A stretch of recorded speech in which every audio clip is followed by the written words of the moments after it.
If an addict is willing to get well, almost any treatment that's offered can work. If you want to talk numbers, you want to look at statistics, we know medication-assisted treatment is very effective. That's where most of the money for research is going. I would imagine that's where we're going to see most of the data. Addiction usually comes with about 70 medical conditions that go untreated, so we can't focus on just treating the addiction, we have to treat the entire person. What type of treatment are they looking for? To me, that's a single thought that I need a bed, I need residential. There are so many avenues to treatment opening up with medicine today that they need to be open to other avenues. That takes all sorts of different forms depending on how severe someone's illness is. Just because we talk about addiction as a disease, it has a range of severity just like any other, from mild to severe. And so depending on how severe that is, depends on what needs to happen. If folks are dealing with withdrawal symptoms and things of that nature, absolutely detoxification is a must. Depending on someone who, going to see someone to do a trained assessment, you can find out, okay, maybe this person benefits from one-to-one individual therapy. Perhaps they need outpatient treatment. Perhaps they need intensive outpatient. Perhaps they need a structured living environment like a 3-quarter or halfway house. Perhaps they need inpatient treatment. Can they work with supports like AA, NA? Can they also do other kinds of things in terms of individual counseling, perhaps with a therapist about other issues?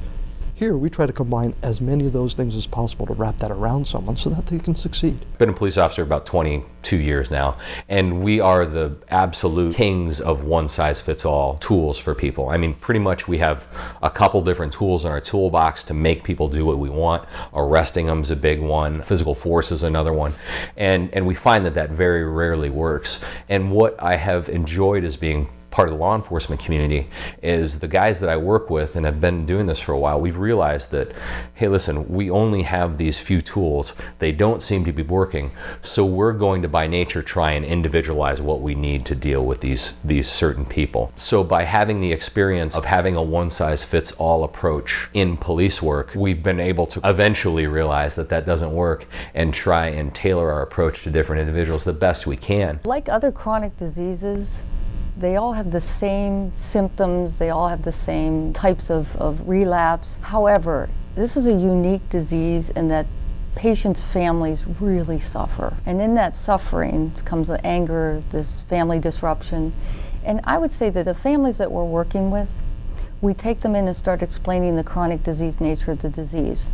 Now, in doing so, we're handing the responsibility of managing the disease to the patient, not the family. The traditional treatments, residential treatment, is very effective, especially if it's long-term. Intensive outpatient, partial hospitalization, they can be very effective too, depending on where the person is at and what their current situation is. To put somebody in an intensive outpatient program who is currently living at home with a significant other who is still actively using is probably not going to work. But taking into account all of those aspects, that's what directs the treatment. Prevention is key. We need adequate treatment resources, and that goes kind of a big balloon, but we need to be able to have some place to put people who are undergoing a mental health or addiction crisis. I say mental health or I say addiction, they're really, I mean one and the same thing, and I think everybody now means one and the same thing. The way that healing or recovery happens for you is going to be far different than how it happens for me. Treatment has to be individualized. In conjunction with individualized treatment, though, there should be a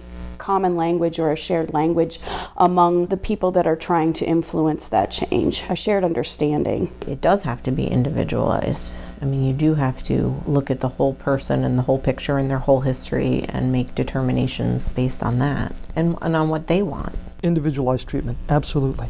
Just like anybody that may have, say, a broken arm and they come into the emergency room, there are certain sets of things that are very common to broken arms. Okay, we've got a displaced bone, we've got to put it back the way it's supposed to be, we have to set it, we have to cast it. However, someone's individual healing from that broken arm is going to be different depending on all kinds of different factors. Everybody's an individual and their path to recovery is always going to be unique. Some people can manage their diabetes by diet and exercise. That would be the abstinent people, and that's fantastic. And there's support systems for that. There's AA, there's tons of support systems they could go to. But if they're taking medication and they need other support systems, maybe they do weightlifting, maybe they do running. So everyone's path is completely different, and it should be individualized, especially based on the severity of their addiction. If you individualize everybody's care, and if you let everybody have the full autonomy to just address people as they wish, then there's no standard, and sometimes you end up with poor outcomes. So again, I think that that's a balance between trying to get a standard for care for people and what we should be doing and achieving, and having innovative solutions that work outside of the box. When you want to say what's going to work, you got to define the problem first. Because if we say, hey, listen, we want to make things better, it's just such a broad goal. We have to drill down and say, I want to make this better. And everybody says, hey, listen, we want a comprehensive solution for education, or we want a comprehensive solution for poverty. And I think oftentimes we get into thinking so big about a comprehensive solution for a big problem that we don't do anything. If we can say, listen, I want to affect overdose rates first, then I want to affect foster home placements first, next I want to affect the rate that we get people into treatment, or recidivism rates in incarceration. I think when you attack those micro problems of a larger problem, you get progress, you don't get burnout, and then you eventually attack the bigger problem. Not too many folks are aware of that as much in order to make sort of your larger global changes, I don't think. Because, certainly folks talk about the opiate epidemic, and it's absolutely true. At the same time, we are dealing with a disease that is indeed treatable. And there's a lot of great outcomes that happen from that. There's a hierarchy of care depending on what substances are being used. If we're looking specifically at opiates, the first step obviously is either detoxification and or induction onto a medication like buprenorphine or methadone. Neither the induction on medication nor the detoxification is actual treatment. Those are just stabilization efforts. So once a person is stabilized, then we move into the next appropriate level of care. And I tell families the same thing that I said, depending on the circumstances. Are there legal issues? Are there relationship issues?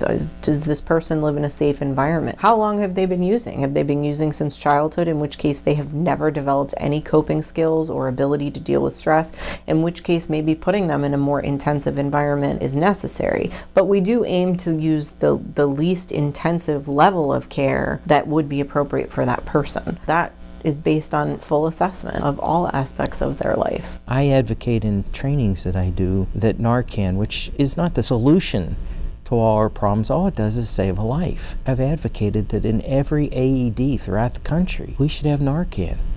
Because why do we see a person having a heart attack more worthy than a person who's in an overdose where the Narcan can save that life? We have to listen to what's fueling those conversations. We need to meet that with a level of understanding and empathy in order to shift the focus. So often that stigma or that conversation comes from a place of despair. It comes from a place of helplessness. I can't do enough. Talking with first responders who have gone out and they've brought somebody back with Narcan only to go back 3 or 4 times in that same day and use Narcan on that same person. There's this sense of desperation, like nothing I do is going to be enough. And then that morphs into this negativity of, we can't do enough, you've got to do it yourself, and closing people out. And so I think listening is a huge part of that. Planting seeds that can grow, of introducing people that have recovered and making those connections. Now, when we talk about recovery from addiction, certainly through research and everything else, abstinence-based programs are basically the most effective, because that actually allows the brain to heal.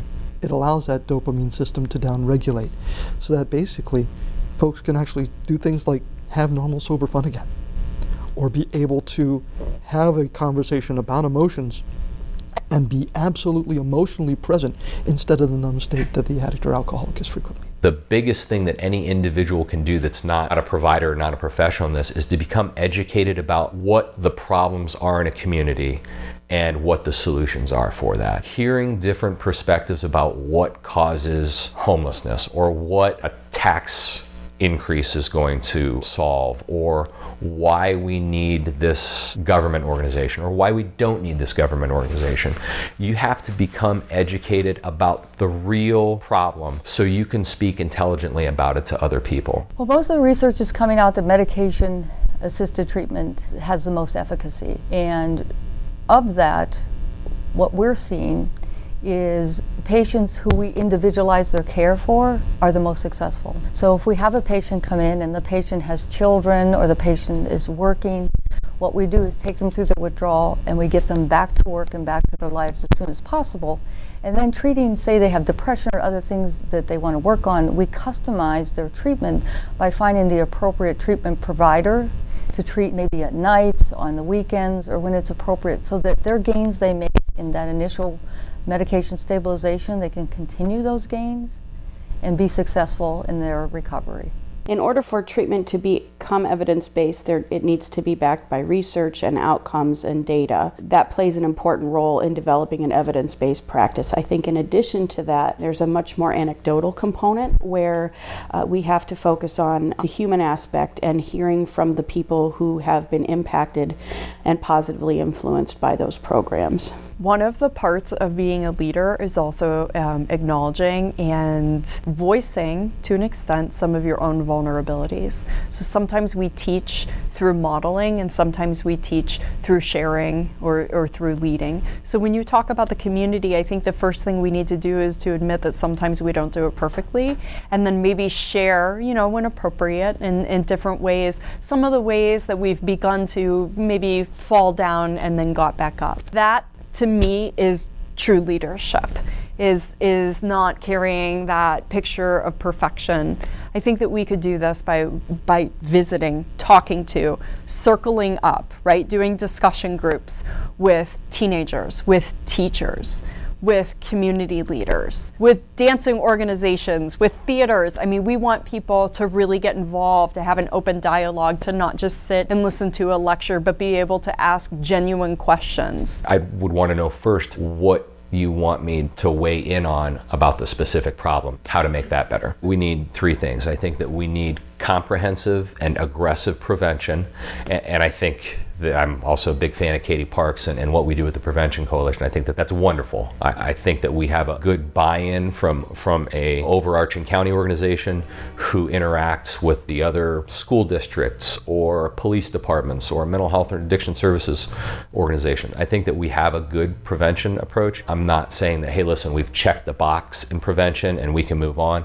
We need to continue to invest in that. We need to continue to make that more robust. We need to, work to integrate that more into schools without overburdening the schools is another requirement. Spread gratitude, create a culture of thanks, be willing to connect with people, make eye contact, smile, say thank you, tell people it's good to see them. That's kind of a new mantra for me in working with all people, is you walk through our society and see people looking down at their phones and see people looking at the floor, not making eye contact, children not having people to connect with in order to foster relationships and prevent things like substance abuse. Substance abuse often comes from despair, guilt and shame, blame, and so reducing those things and focusing on joy.